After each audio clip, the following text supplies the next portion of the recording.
Mira's hands moved in the pre-dawn darkness, fingers tracing patterns she could weave blind. The indigo calico lay folded on her table, geometric designs catching the trembling light of her coal oil lamp. Each stitch represented hours of work, days of careful dyeing, weeks of hope that anyone might see what her hands could speak. She packed the cloth into her flour sack carrier with the reverence of a priest handling sacred texts. Outside, the rooster's crow vibrated through the thin walls of her shack. She couldn't hear it, but she felt it in her bones, the way she felt everything in this town at a distance, through barriers, always on the outside looking in. The marketplace awaited. Another day of invisible hands offering visible beauty to eyes that refused to see. Mira lifted her carrier and stepped into the gray morning, her silence as heavy as the textiles she carried. Before we continue, please leave a like and let me know which city you're watching from. Now, let's get back to the story. The mercantile's awning offered scant shade, but Mira claimed her spot early, spreading her worn Hudson's Bay blanket on the boardwalk. She arranged 3 folded textiles with careful precision, the indigo calico in front, 2 wool blankets behind. Each piece represented her best work, patterns that would have commanded respect in any civilized market. The town stirred to life around her. Freight wagons rumbled past, stirring dust that settled on everything. Vendors called out their wares in voices she couldn't hear but could see, mouths opening, hands gesturing, bodies animated with the commerce of belonging. Mira remained still as carved stone. Mrs. Hargrove approached mid-morning, her bustle swaying beneath a practical cotton dress. The woman's fingers reached out, touched the indigo cloth, traced the geometric pattern Mira had spent 3 weeks perfecting. For a moment, one breathless moment, Mira thought she saw recognition in those eyes. Then Mrs. Hargrove's hand withdrew. She turned away without even a shake of her head, without the courtesy of acknowledgement, simply turned, as if the cloth had offended her by existing. Water around stone. That's what they were. What she was. Dutch Thompson emerged from his mercantile, his substantial belly preceding him like a threat. His face reddened when he saw Mira's blanket positioned near his entrance. He gestured sharply, move further down. His mouth formed words she'd learned to read over years of similar encounters, blocking, nuisance, in the way. Mira gathered her blanket and goods, relocated 10 feet down the boardwalk. Dutch watched, arms crossed, until she settled. Then he disappeared inside, satisfied with this small exercise of power. The leather worker across the street conducted steady business. His hands flew as he showed bridles, saddlebags, belts to customers who nodded and counted coins into his weathered palm. The tinsmith beside him hammered repairs, his anvil ringing with purpose. Mira's blanket lay untouched. By noon, she unwrapped hardtack from her pocket, ate alone while other vendors shared meals and laughter. A child, perhaps 5 years old, with curious eyes, stopped to stare at her textiles. His small hand reached toward the indigo cloth. His mother yanked him back with such force the boy stumbled. The woman's face twisted with something Mira had seen too often to misunderstand, disgust mixed with fear. As if disability were contagious. As if silence were a moral failing rather than a simple fact of existence. The sun crawled across the sky. Shadows lengthened. Mira's purse remained empty. Sunset painted the mercantile false front in shades of copper and dying gold.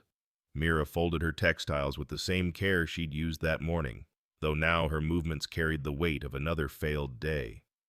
The indigo calico disappeared into her flour sack carrier, its beauty still unrecognized, its value still unclaimed. Around her, the marketplace emptied with the easy satisfaction of completed transactions. The leather worker counted his day's earnings, silver coins clinking into a leather pouch. The tinsmith loaded unsold goods onto his cart, but his pockets sagged heavy with profit. Even the vegetable seller, whose produce had been wilting in the heat, packed up with more money than she'd arrived with. Mira's purse hung light and empty against her hip. She stood, brushing dust from her skirt, and watched the town's life flow past her one final time. Couples walked arm in arm toward the boarding house for supper. Men gathered outside the saloon, their laughter visible in the shake of shoulders and slap of backs. Children chased each other between buildings. their joy needing no sound to be understood. Not one of them looked her way. It was as if she existed in a different realm, visible but untouchable, present but absent, alive but unacknowledged. The town had mastered the art of seeing through her, of allowing her survival while denying her belonging. Mira hoisted her carrier and turned toward home. Her shack waited at the edge of town, where all unwanted things eventually settled. One room, a leaking roof, a stove that smoked more than it heated, but it was hers, paid for with coins saved from... She stopped walking. When had she last paid rent? 2 months, 3. The question followed her into the gathering darkness, heavy as the textiles on her shoulder, inevitable as tomorrow's return to the marketplace where no one would see her hands, her work, her worth. Ash Waters arrived in the afternoon heat, trail dust thick on his clothes and the gray coat of his Grille mare. 3 weeks of drifting since he'd left the Colorado ranch job. 3 weeks of moving without destination, and still the emptiness followed. He dismounted at the hitching post outside the Mercantile, looping leather reins through the iron ring with practiced ease. The mare needed water. He needed tobacco. Simple transactions to break the monotony of wandering. But something made him pause before entering the store. A woman sat alone on the boardwalk, 10 feet from the Mercantile entrance. Her blanket held folded textiles that caught the light-quality work, even from this distance. Yet the marketplace flowed around her like water dividing around a stone. Vendors and customers passing without a glance, without acknowledgement, without even the courtesy of rejection. Ash had seen invisibility before, had practiced it himself. In fact, after the incident on the railroad, the art of moving through the world unnoticed, unengaged, unburdened by connection or consequence. But this woman's invisibility wasn't chosen. It was enforced. He leaned against the hitching post, one boot crossed over the other, and watched. The woman's posture remained straight despite her isolation, her hands moving occasionally to adjust the display of her goods. Dignity without audience, pride without witness. 10 minutes passed. Not a single person stopped at her blanket. The Mercantile door banged open. Dutch Thompson emerged, his considerable bulk filling the doorway. His face reddened when he saw the woman still positioned within view of his entrance. He strode toward her, boots heavy on the boardwalk planking, and his mouth moved in words Ash couldn't hear from this distance. The woman looked up at Thompson, and Ash saw her eyes tracking the man's lips, reading them. Understanding dawned she was deaf. She reached into a small purse at her waist, withdrew 2 silver dimes, held them up to Thompson. An offering, perhaps payment for the space she occupied, or rent long overdue. Her hands trembled slightly as she extended the coins. Thompson snatched them from her palm, his mouth forming words that needed no hearing to understand: harsh, dismissive, cruel. He held the dimes up to the afternoon light, as if inspecting them for authenticity, then deliberately, with theatrical malice, opened his fingers and let the coins fall. They struck the boardwalk and scattered. One rolled off the edge into the dirt street below. The woman dropped to her hands and knees immediately, searching for her money. Her fingers scraped across wooden planks, and when she climbed down to retrieve the fallen dime, Thompson stepped to the boardwalk edge and kicked dust over the spot where it had landed. A small crowd had gathered not to help, but to watch. Entertainment. Cruelty as afternoon spectacle. Ash's jaw tightened. The emptiness that had followed him for 3 weeks suddenly filled with something hot and clarifying. He'd spent years walking past injustice, telling himself it wasn't his concern. That intervention only complicated an already complicated life. The railroad worker's face flashed through his memory, the man's eyes meeting his in that final moment, asking without words, "Will you help?" And Ash had looked away. Not this time. He pushed off from the hitching post and crossed the street with measured steps. The watching crowd parted slightly as he approached.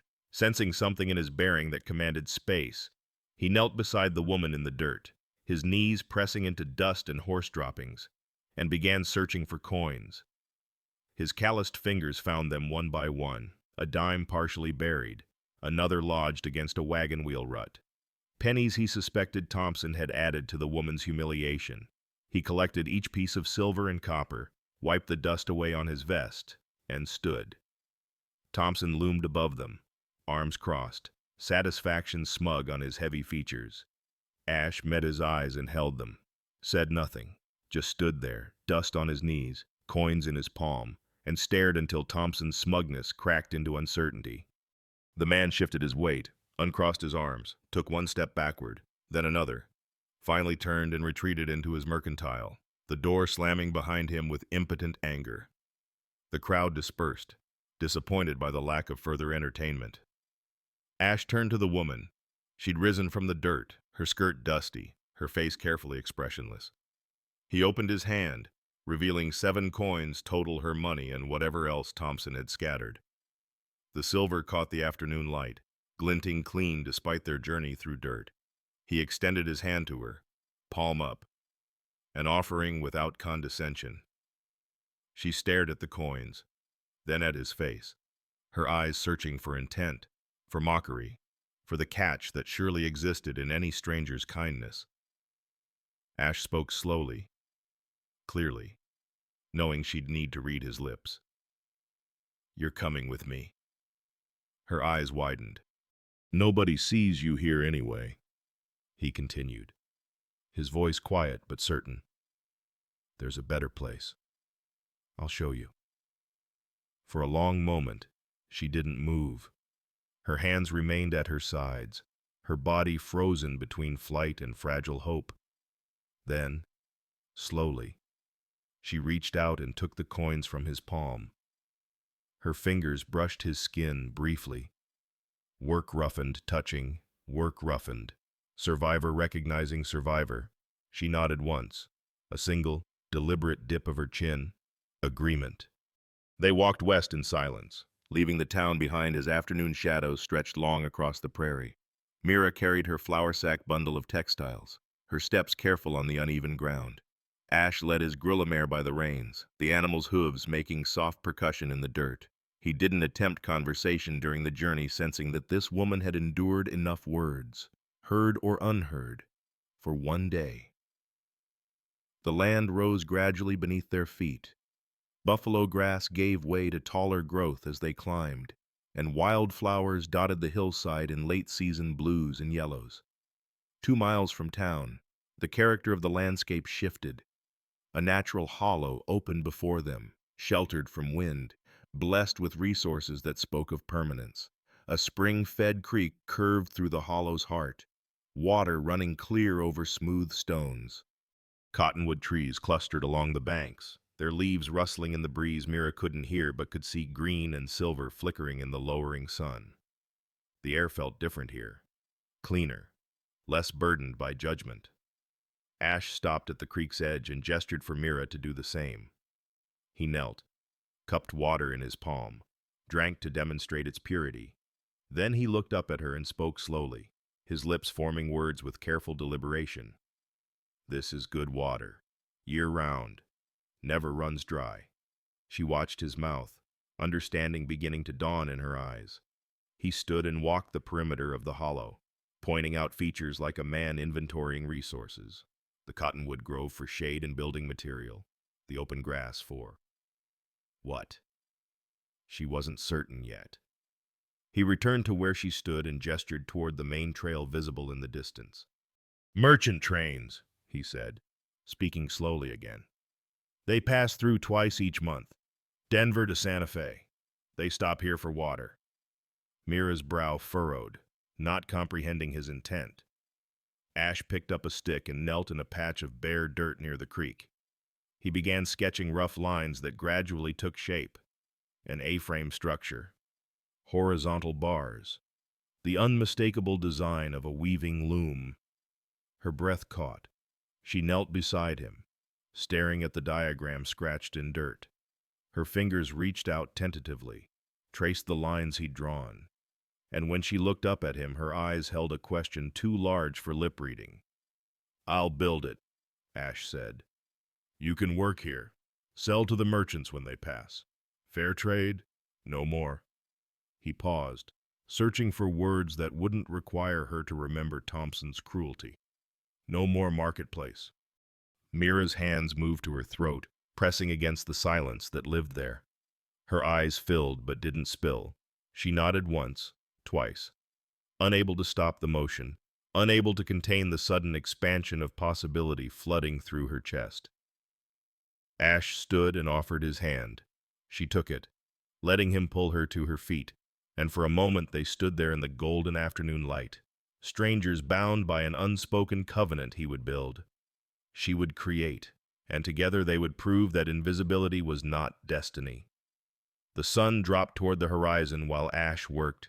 He unsaddled his mare, led her to the creek to drink, then hobbled her in good grass where she could graze through the evening. His movements carried the efficiency of a man accustomed to making camp in unfamiliar territory, no wasted motion. Every action purposeful. He gathered deadfall wood from beneath the cottonwoods, selecting dry branches that would burn clean. Within 20 minutes he had a fire ring constructed from creek stones and a small blaze crackling in its center. From his war bag he produced a battered tin coffee pot, blackened from years of use over countless fires. Mira watched from a respectful distance, unsure of her role in this new arrangement. She'd expected what to be told where to stand, what to do, how to be useful.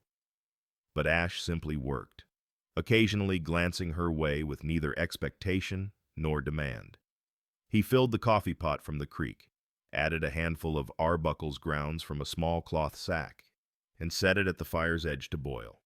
Then he unwrapped cornbread from a square of cheesecloth and produced jerked beef from another bundle in his saddlebag. Simple provisions, but more than Mira had eaten in a single meal for weeks. When the coffee boiled, Ash poured it into his only tin cup, dented, well used, the handle wrapped with leather to prevent burns. He held it out to her. She hesitated, staring at the offered cup as if it might be illusion, as if accepting it might shatter whatever magic had brought her to this hollow. "Take it," Ash said softly. "It's just coffee." But they both knew it wasn't just coffee. It was the first thing anyone had offered her truly offered, without obligation or expectation in longer than she could remember. Her fingers closed around the cup's warmth. She brought it to her lips, tasted the bitter comfort of the brew, and something inside her chest cracked open. Tears tracked down her cheeks, silent and unstoppable, catching firelight as they fell. Ash looked away, granting her the privacy of her emotion. He busied himself with the cornbread, breaking it into portions, arranging the jerked beef on a flat stone he'd cleaned. When her shoulders stopped shaking, he offered her food without comment, without acknowledging what had passed. They ate in companionable silence as darkness settled over the hollow. The fire crackled and popped, sending sparks spiraling into the deepening blue of evening. Ash's mare shuffled in the grass nearby, her presence a comfort of normalcy. When the meal ended, Ash stood and retrieved his bedroll from behind his saddle, a wool blanket with faded stripes, worn but clean. He spread it near the fire, far enough from the flames for safety, close enough for warmth. "You take this," he said, gesturing to the bedroll. "I'll keep the fire going." Mira shook her head, protesting without words, but Ash's expression brooked no argument. "You take it," he repeated firmly. "Morning comes early. We have work to do." She relented, settling onto the blanket with a gratitude that transcended language. The wool held the faint scent of horse and sage and honest labor, the smell of a man who worked with his hands, who kept his promises, who stood between the vulnerable and their tormentors. Above them, stars emerged one by one in the darkening sky. The fire settled into steady coals, and for the first time in years, Mira fell asleep without fear, without cold, without the certainty that tomorrow would be exactly like today. In the hollow beneath the western hill, beside a clear-running creek, under cottonwoods that whispered to the wind, two lost souls found something neither had dared hope for. A place to stop running, a place to begin. Dawn broke over the hollow with Ash already awake, planning the construction in his mind while the fire revived from its bed of coals. He'd traded his remaining tobacco to a homesteader 3 miles east, a weathered man with strong sons who could spare an axe for 2 days' loan. The Bull Durham pouch had been nearly empty anyway, and Ash figured building something useful mattered more than the comfort of smoke. Mira emerged from her bedroll as sunlight touched the cottonwood crowns. She'd slept deeply, her body finally trusting enough to release its vigilance. She found Ash at the creek, sharpening his bowie knife on a leather strop with long, practiced strokes. The 12-inch blade caught morning light as he tested its edge against his thumb. He looked up when her shadow fell across the water. "Going to cut logs today," he said slowly, letting her read his lips. "Build your loom." She nodded understanding, but her eyes held questions. How did he know carpentry? Why was he doing this? What did he expect in return? Ash seemed to read the unspoken inquiries. "My father was a furniture maker," he offered, "back in Missouri. Before—" He didn't finish. Some stories required more words than a deaf woman could read on lips, more trust than 3 days could build. He selected a straight cottonwood young enough to work easily, thick enough to provide strength. The borrowed axe had a hickory handle worn smooth by years of use, its head sharp enough to bite clean. Ash measured twice with a length of cord, marked his cuts, then began the rhythmic work of felling. Mira watched the first few strokes, then disappeared into the willow thickets along the creek. When she returned an hour later, her arms carried bundles of flexible willow shoots, slender, green, perfect for weaving crossbars. She'd sorted them by thickness, by flexibility, by some calculus of craft that Ash couldn't fathom but recognized as expertise. He paused in his work, leaning on the axe handle. She'd known exactly what materials the loom would need, had collected them without instruction, without blueprint, purely from understanding her craft's requirements. "You know more about this than I do," he said, speaking slowly. She smiled, brief but genuine, and nodded. Over 3 days, the loom took shape through their combined knowledge. Ash provided carpentry skill joints that fit tight, measurements that aligned true, structural integrity that would withstand years of use. Mira provided craft wisdom, the angle of the frame for optimal working posture, the spacing of crossbars for different fabric weights, the height that would save her back during long hours of work. They developed a language without words. Mira would gesture an angle of her hand, a spacing indicated by fingers, and Ash would adjust. Sometimes she'd shake her head at his measurements, take the cord herself, demonstrate the correct proportion. He learned to trust her corrections, understanding that she carried knowledge earned through years of practice. On the second day, while Ash split logs with methodical precision, Mira noticed an error in his frame assembly. The angle was wrong, not obviously, but enough that prolonged use would create problems. She approached hesitantly, uncertain how this man would receive correction from a deaf woman. She touched his shoulder. When he turned, she pointed to the joint, then demonstrated with her hands how the stress would pull unevenly. Her fingers traced the future crack that would develop, the eventual failure of the whole structure.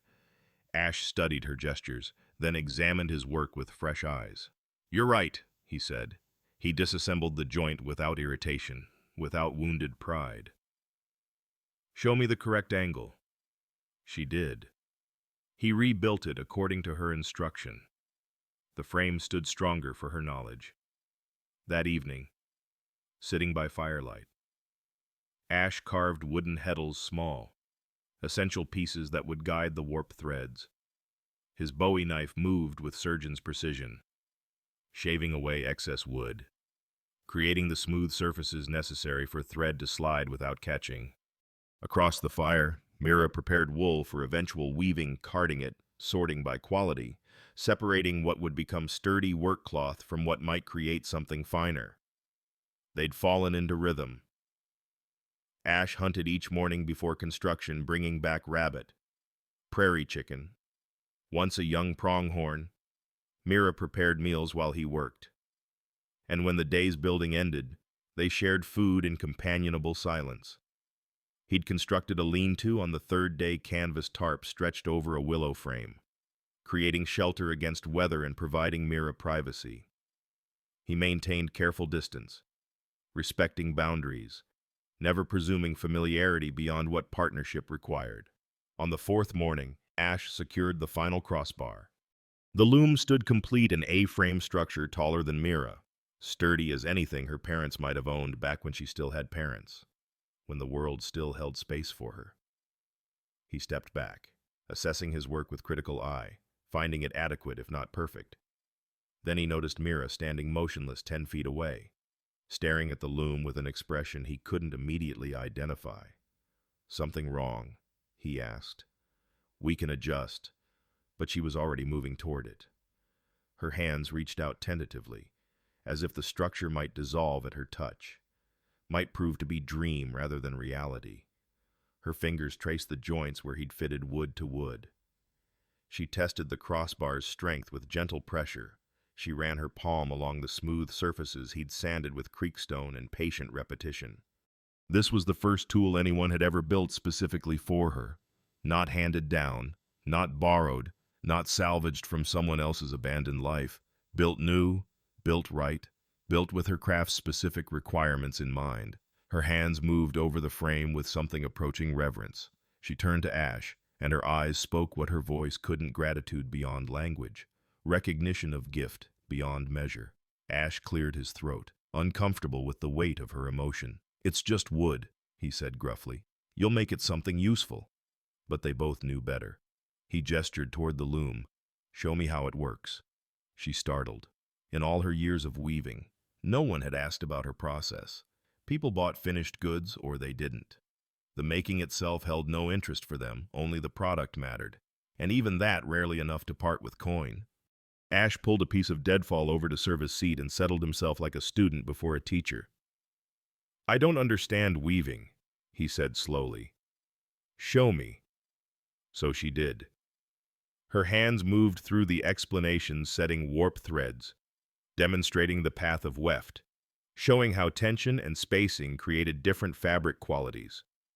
She became animated in a way he hadn't seen before, her whole body engaged in the teaching. This was her language, her fluency, her expertise finally given audience.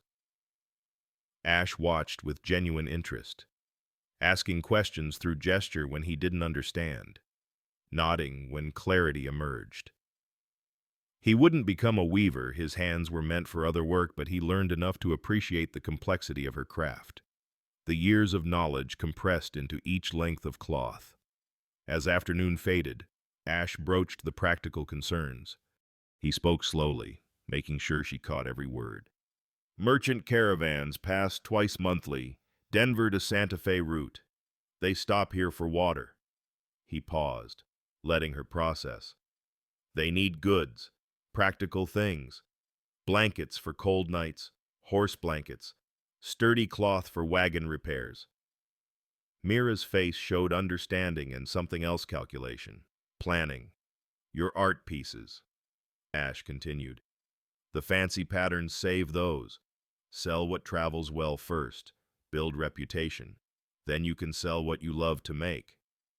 It was practical advice, perhaps mercenary, but Mira nodded slowly. She'd learned the hard way that beauty alone didn't ensure survival. People needed function. She could provide both, but function would open doors beauty couldn't. That night, sitting by the fire, Mira sorted through her existing textiles. She set aside the indigo calico, too fine for initial sales. She pulled out simpler wool pieces, practical goods that might appeal to men driving freight wagons. She mentally inventoried what she'd need to weave sturdy blankets in natural colors, thick cloth for repairs, perhaps simple saddle blankets. Across the fire, Ash whittled a final heddle, completing the set. Wood shavings curled away from his blade, falling into the flames where they sparked and vanished. Tomorrow she would begin weaving. Not for townspeople who refused to see her. Not for a marketplace that treated her like refuse. But for travelers who judged goods by quality alone. Who needed what she made and would pay fair price for fair work. For the first time in years, Mira went to sleep with purpose beyond mere survival. She had tools, she had skill, she had partnership with a man who asked nothing but offered everything that mattered: dignity, respect, and the simple presumption that her work held value. The loom stood silent in the darkness, waiting for her hands to give it voice. 4 days after the loom's completion, Mira had 3 wool blankets, finished sturdy pieces in natural browns and grays, tight weave, selvage edges finished clean. She'd worked dawn to dusk, her hands remembering rhythms she'd feared might be lost, her confidence rebuilding with each pass of the shuttle. Now she arranged them on the grass near the creek, smoothing wrinkles that didn't exist, adjusting corners that needed no adjusting. Her hands trembled slightly. This felt different from the marketplace. There, rejection had been routine. Here, in this hollow where she'd begun to hope again, failure would hurt more. Ash noticed her nervousness. He walked over, knelt beside her display, and spoke slowly. "Good work stands for itself. These men know quality when they see it." She nodded, but her eyes remained doubtful. "They need goods." He continued. "You have goods. Fair trade. Nothing more complicated than that." Easy words for a man who'd never been invisible. Mid-morning, Ash straightened from checking his snares and pointed east. "Dust cloud. They're coming." Mira's breath caught.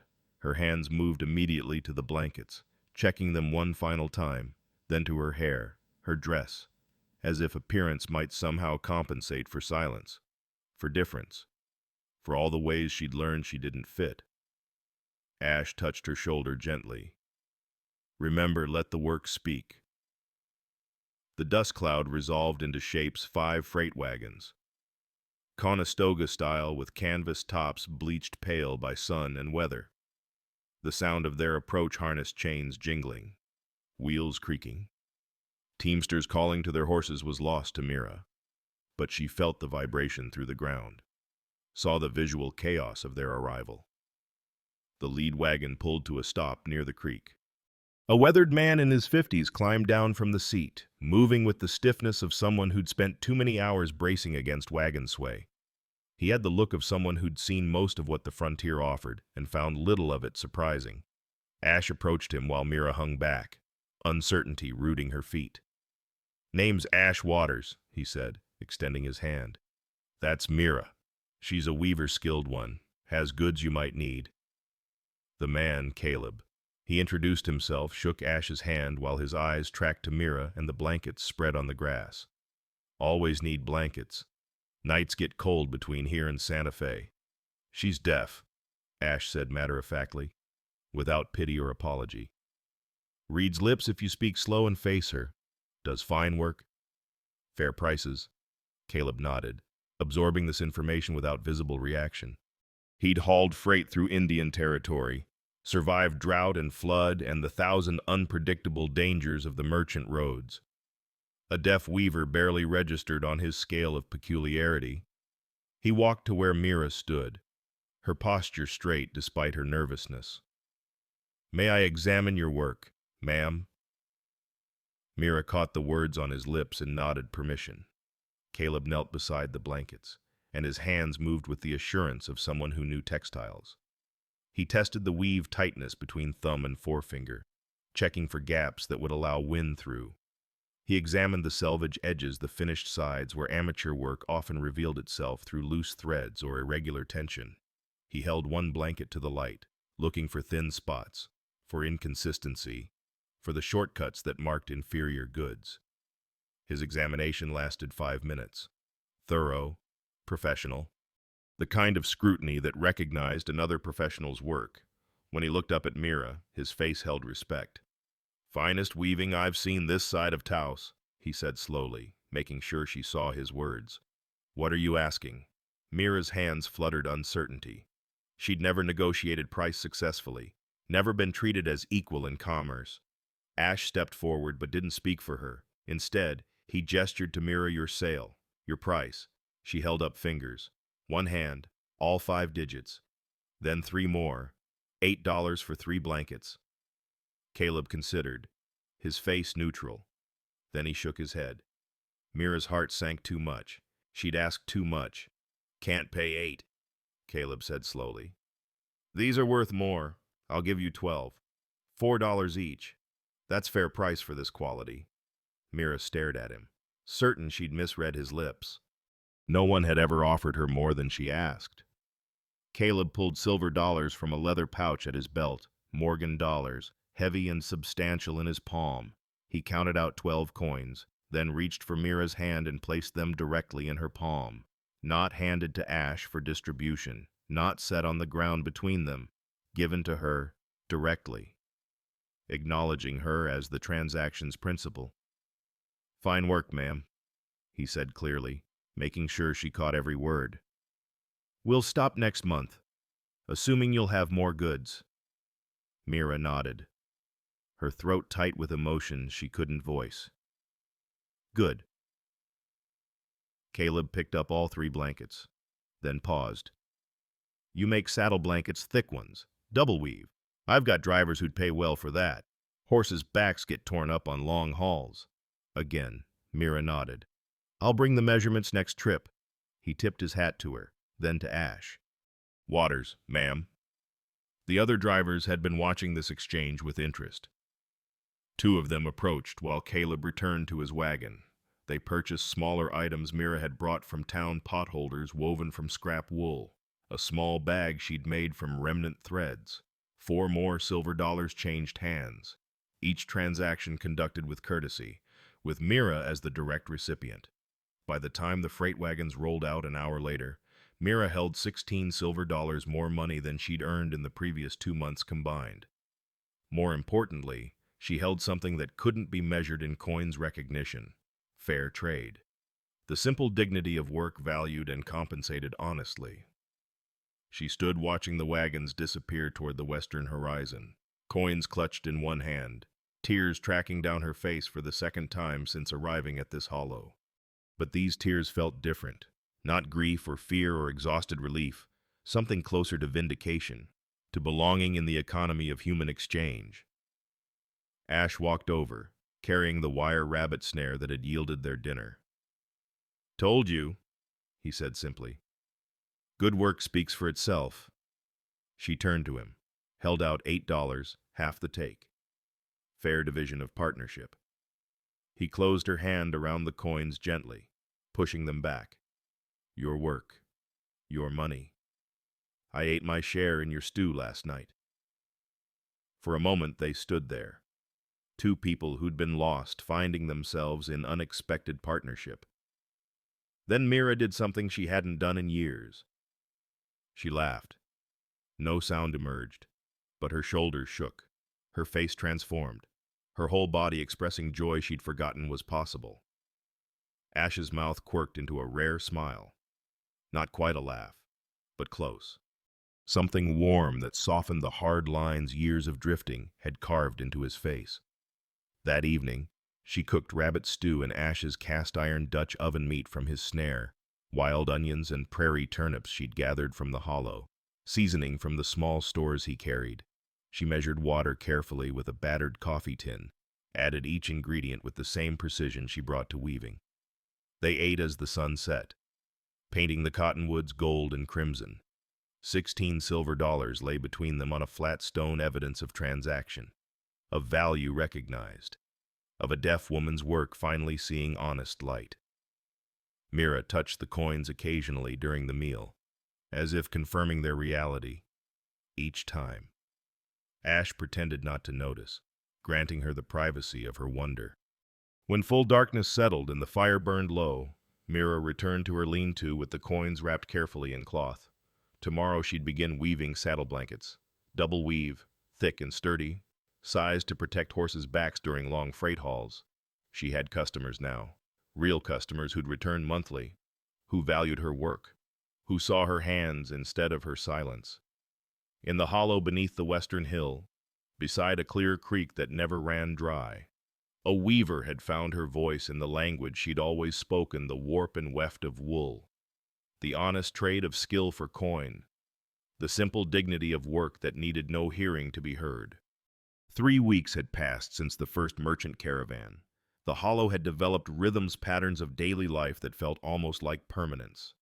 Mira rose with first light, worked the loom through morning hours when her hands were freshest, broke at noon to prepare food while Ash hunted or gathered or maintained their modest camp. Evenings belonged to fire and rest, to the quiet communion of two people learning to exist in proximity without intrusion. Tonight, Ash returned from checking his snare line carrying 4 prairie chickens and a handful of wild plums, late-season fruit, nearly past peak, but still sweet enough. His hunting had improved the longer they stayed. He'd learned the hollow's deer trails, the rabbit warrens, where quail nested in tall grass. Mira had cornmeal mush cooking in the Dutch oven, stirred occasionally to prevent sticking. She looked up when his shadow crossed the firelight, smiled greeting, and gestured toward the pot with a question in her raised eyebrows. Enough, he nodded. Affirmation, then held up the plums like a prize. Her smile widened. Fresh fruit was luxury, and they both knew it. They'd fallen into easy partnership. No longer strangers, not yet something else, something unnamed that required neither of them to define it. He provided meat and protection. She provided cooking and the domesticity of maintained camp. But it went deeper than simple division of labor. Some wordless understanding had grown between them, nurtured by shared meals and mutual respect, and the recognition that loneliness hurt less when carried by two. After the evening meal, cornmeal mush sweetened with wild plums, prairie chicken roasted over coals, Ash reached into his vest pocket and withdrew something Mira hadn't seen before.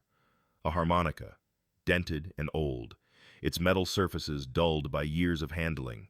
He turned it over in his calloused hands, studying it as if uncertain of his welcome. Then, tentatively, he brought it to his lips and blew a note.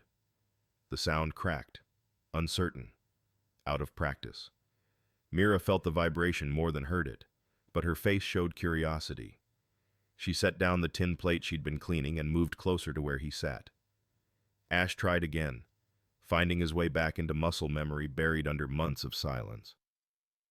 The melody emerged slowly, hesitant notes gradually finding confidence. Red River Valley. Not perfect, his technique was rusty, some notes wavering but recognizable. Honest. The kind of music a man played for himself when he needed to remember he was still human. Mira watched his face, seeing concentration and something else, emotion held carefully in check, threatening to spill. When he paused between verses, she reached out tentatively and placed her hand near the harmonica, not touching it, but close enough to feel the vibrations when he played. Understanding flickered across Ash's features. He resumed playing, watching her feel the music through air pressure and metal trembling, seeing joy light her face as she experienced melody in the only way available to her. He played through the song twice, then lowered the harmonica, in the firelight. His weathered face looked older, sadder, as if the music had opened doors he'd kept deliberately closed. Mira made a gesture stick, ground, writing asking if she could ask him something. Ash nodded. She smoothed a patch of dirt near the fire, picked up a twig, and scratched words slowly, carefully, forming letters she'd learned from a kind teacher years before everything fell apart. Why you help me? The question hung between them, suspended in firelit darkness. A reasonable inquiry, a necessary one. She deserved to know his motives, his reasons for disrupting his drifter's life to build looms and negotiate with merchants and generally complicate his existence with responsibility. Ash stared at the words scratched in dirt. His hands tightened around the harmonica until his knuckles went white. When he finally looked up, his face held something raw, something he'd carried alone for too long. He spoke slowly, pausing often to make sure she caught each word on his lips. The confession came hard, dragged from depths he'd tried to bury under miles of wandering. Years ago, he began, I worked for a railroad company. Colorado. We were laying track through mountain passes, dangerous work, backbreaking. He paused, collecting himself. The company used Chinese laborers, paid them half what they paid white workers, worked them twice as hard. Mira's eyes stayed locked on his mouth, reading every syllable. There was a man couldn't have been more than 25. Spoke almost no English, but he worked harder than any 3 men combined. One day, the foreman, Dutch son of a bitch named Kearney, decided this man had taken too long on a water break. Started beating him, right there in front of everyone. Ash's voice cracked. He cleared his throat, forced himself to continue. That man looked at me, direct, eye to eye, asking without words, "Will you help? Will someone, anyone, stand between me and this?" His hands shook now, the harmonica trembling. I looked away, told myself it wasn't my business, that intervening would cost me my job, that one man couldn't fight the system. Tears tracked through the trail dust on his face, catching firelight as they fell. Kearney beat him unconscious. Man died 3 days later from internal injuries. Never learned his name, never asked. Ash's voice dropped to barely a whisper. I quit the next day. Started drifting. Been drifting ever since. Trying to outrun the memory of his eyes asking me for help I refused to give. He met Mira's gaze directly, letting her see his shame unfiltered. When I saw you in that marketplace, on your knees scrambling for coins while that bastard Thompson kicked dust in your face. His jaw clenched. I saw that Chinese man's eyes again, asking, and I couldn't walk past. Not again. Not ever again. He dragged his sleeve across his face, wiping away tears without apology. So that's why. Not because I'm some noble soul, because I'm trying to do one thing right. Trying to earn back something I threw away when I looked away from a dying man who asked me for help. The confession hung in the fire-lit air between them. Raw, honest, the kind of truth that costs something to speak. Mira sat motionless, absorbing his words. Then she picked up her writing stick and smoothed fresh dirt, preparing her response. Her hand moved slowly, forming letters with care, telling her own story in scratched words that Ash had to lean close to read by firelight. She wrote, "My parents died when I was 7. Fever. I survived because I could not hear them call me to their sickbed." Ash read silently, his face grave. Her stick continued. "My father's brother came, looked at me like broken tool. Said, 'What use is a deaf girl? Can't marry her off. Can't rely on her.' He left me with the church. Church gave me to the town. Town let me survive but never belong. 20 years of being alive but not seen." She paused, her hand trembling slightly as she formed the next words. "You gave me place. Not charity. Not pity. Place. Purpose. First person to see hands instead of silence." The stick moved again, slower now. "You think you need forgiveness for old wrong, but you gave me something bigger. You gave me myself back." She smoothed a fresh section of dirt, wrote final words. "I give you forgiveness for old wrong. Now forgive yourself." Her hand reached across the distance between them, tentative, uncertain, and covered his where it clutched the harmonica. Her skin, roughened by years of weaving and survival, touched his, calloused by years of drifting and guilt. For a long moment neither moved, two wounded souls, recognizing in each other the particular pain of being invisible for different reasons, of carrying shame for circumstances beyond control, of surviving when survival felt like its own form of failure. Ash turned his hand palm up beneath hers, returning the pressure gently. Not romance, not obligation. Simple human connection, the kind that says, "I see you. Your pain matters. You are not alone." They sat that way until the fire burned low, his hand under hers, her words scratched in dirt between them, the harmonica quiet in his other palm. Around them the hollow settled into night sounds, cricket songs Mira felt through the ground, owl calls Ash heard from cottonwood branches, the constant whisper of creek water moving over stone. Eventually, Mira withdrew her hand, stood, and moved toward her lean-to. At the entrance she turned back, caught Ash's eyes in the dying firelight, and pressed her palm to her chest, then extended it toward him, a gesture that needed no words: gratitude, recognition, connection. Ash nodded once, understanding. She disappeared into her shelter. He remained by the fire, adding wood mechanically, staring into flames that illuminated nothing and everything. The harmonica lay in his lap, forgotten now, its music exhausted for the evening. But something had shifted between them. The careful distance they'd maintained necessary for propriety, for safety, for protecting two damaged souls from further damage had narrowed without disappearing. They'd exchanged their deepest wounds and found them matched in weight, if not in detail.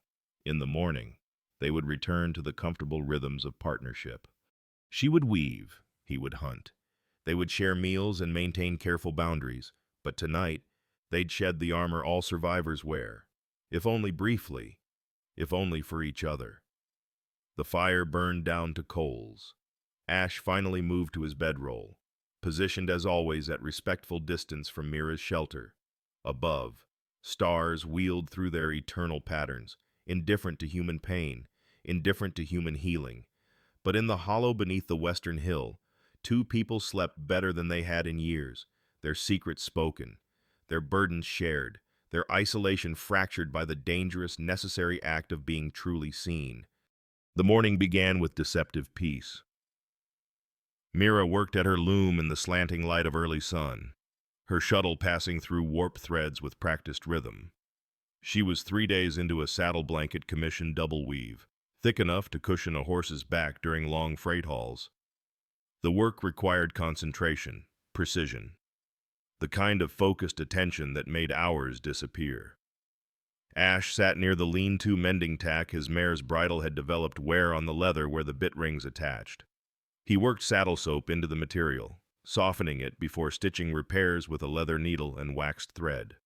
Ordinary maintenance, the kind of task that marked settled life rather than drifting. The Hollow had become almost comfortable in the 6 weeks since Mira's arrival. They'd developed routines, established rhythms, created something that resembled permanence. Ash had even begun considering building a more substantial shelter before winter arrived, a proper cabin with a stone hearth, walls that would hold heat, a place that could weather mountain cold. He was contemplating log dimensions when movement caught his peripheral vision. A dust cloud, rising from the east, the wrong direction for merchant caravans, which approached from the northeast, and moving faster than freight wagons typically traveled. Ash stood slowly, his hand falling unconsciously to where his gun belt would hang if he wore one. He'd left his rifle in the lean-to. A deliberate choice. The Hollow was sanctuary, not fortress. Now he questioned that decision. "Mira," he called, knowing she couldn't hear but that his movement would draw her attention. She looked up from her weaving, saw his posture, followed his gaze to the approaching dust.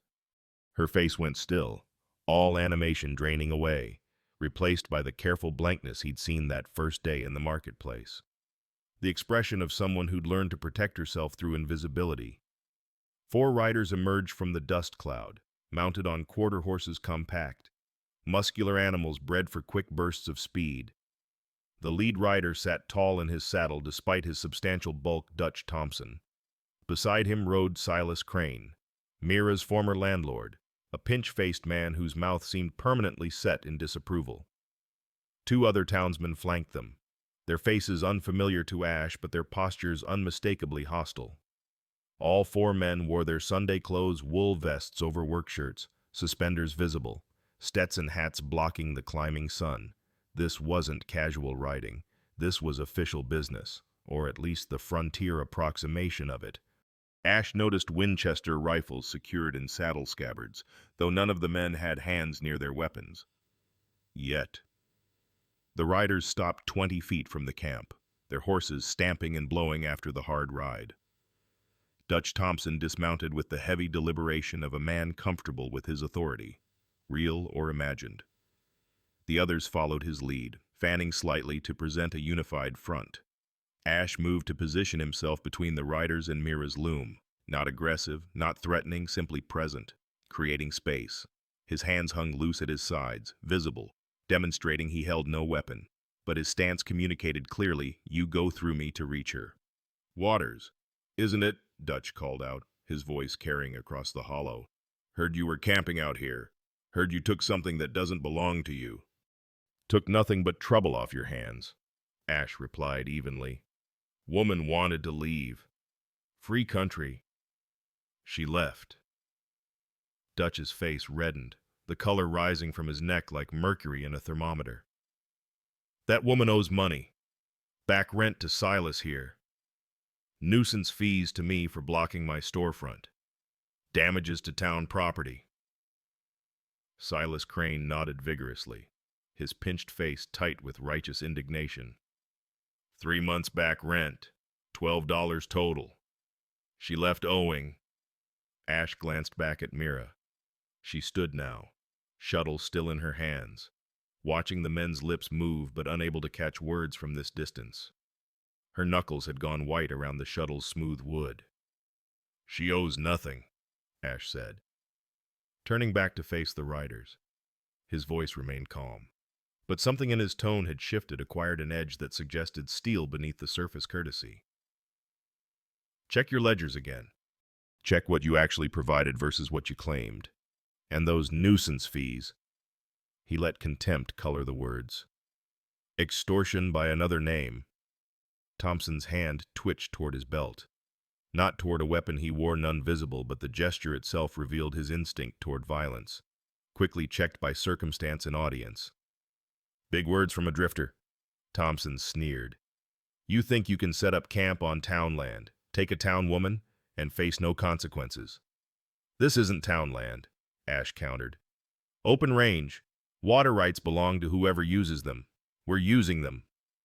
County land, Thompson corrected, shifting his argument like a man used to winning through persistence rather than logic, which means county authority, which means law. One of the unnamed townsmen spoke up, a younger man, perhaps 30, with the nervous energy of someone playing at authority. Town council wants this settled proper-like. You and the deaf woman got 1 week to appear and answer charges. What charges? Ash's voice remained level, but his eyes had gone cold. What law did we break? Leaving town last I checked. That's called freedom of movement. Thompson stepped forward, closing distance, using his bulk as intimidation. Ash held his ground without flinching. And after a moment, Thompson stopped, recognizing that physical presence alone wouldn't move this man. You want to play legal? Thompson's voice dropped, became almost conversational. Fine, we'll play legal. Trespassing on water rights, vagrancy, harboring someone who owes debts, operating commercial enterprise without town permit, heard you're selling goods to merchants. That's commerce. Commerce requires permits. He smiled without warmth. Permits we haven't issued. The improvised legality was transparent frontier law bent to fit whoever held temporary power, but that didn't make it impotent.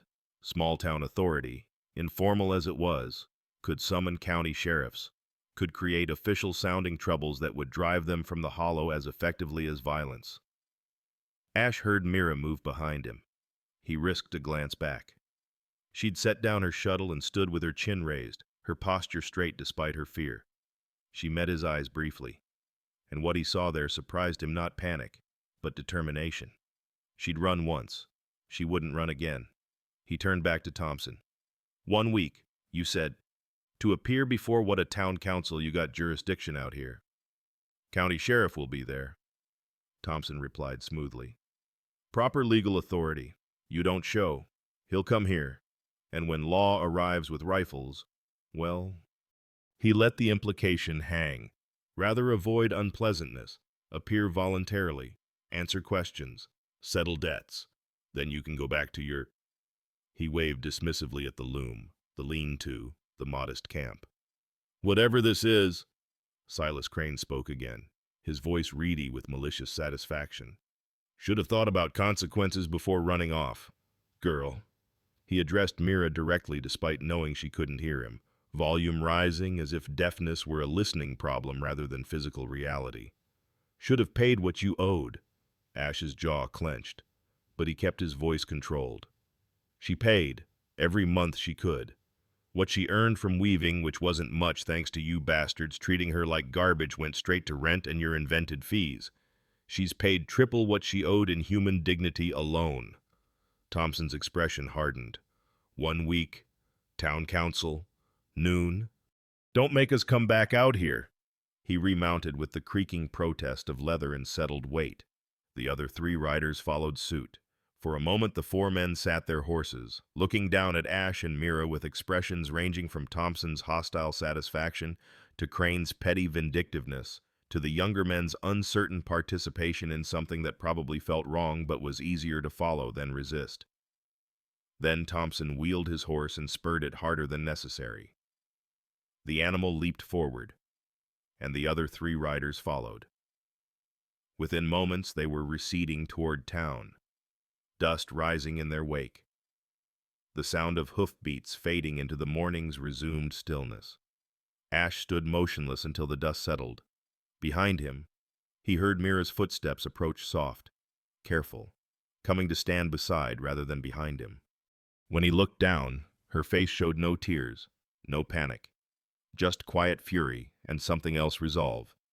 She gestured toward town, toward where the riders had disappeared, then made a slashing motion across her throat, then pointed to herself, to the ground beneath her feet, and shook her head firmly. The message was clear. They want to kill this. I won't run.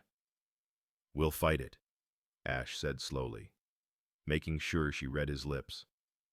Whatever they bring, we'll answer it. You've done nothing wrong. Nothing. She nodded once, sharp and decisive. Then she turned and walked back to her loom, picked up her shuttle, and resumed weaving. The movement was defiant, a refusal to let threat disrupt work, to let fear interrupt creation. Ash watched her for a moment, seeing in her straight back and steady hands the same courage that had kept her alive through years of invisibility. She'd survived worse than Dutch Thompson's petty tyranny. She'd survived this too. But as he turned to scan the eastern horizon, already planning, already calculating what legal and practical responses they might mount, a cold certainty settled in his gut. Thompson hadn't come out here for debt collection or water rights or permits. He'd come because a deaf woman had escaped his power, had found success outside his control, had proven his cruelty unnecessary. Men like Thompson didn't forgive that. They escalated. This wasn't over. It was barely beginning. In the shadow of the Western Hill, 2 outcasts discovered what family truly means, not blood relation, but chosen kinship forged through mutual respect and unwavering support. Mira learned that voice transcends sound, that testimony can be woven into fabric as powerfully as spoken into air. Ash learned that redemption lives not in the past we cannot change, but in the present moment when we choose to stand beside those the world renders invisible. Their story reminds us that dignity is not granted by society's approval, but claimed through our own hands, our own work, our own refusal to accept erasure. True gratitude flows between equals. Mira grateful for Ash's advocacy, Ash grateful for Mira's forgiveness. Both grateful for partnership that asks nothing beyond honest presence. The family we build matters more than the family we're born into. Sometimes our deepest belonging comes from strangers who see us when blood relatives look away, who defend our worth when communities deny it, who stand witness to our humanity when the world conspires toward our invisibility. Now we ask you, have you ever felt invisible, like Mira, overlooked, dismissed, or treated as if your contributions didn't matter? Have you witnessed injustice in your community and wondered whether to intervene? What would you have done in Ash's position when you saw those coins scattered in the dirt? Share your stories below. Your voice matters here.